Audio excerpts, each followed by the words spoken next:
You ask Tiger to solve. This deals with linear equations with one unknown. The final result is y equals -12. Let's solve it step by step. Swap sides. Isolate the y. Divide both sides by -15.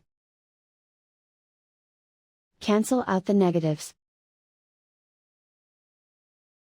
Simplify the fraction. Move the negative sign from the denominator to the numerator.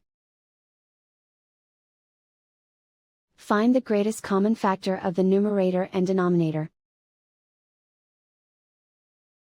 Factor out and cancel the greatest common factor. And so the final result is y equals -12.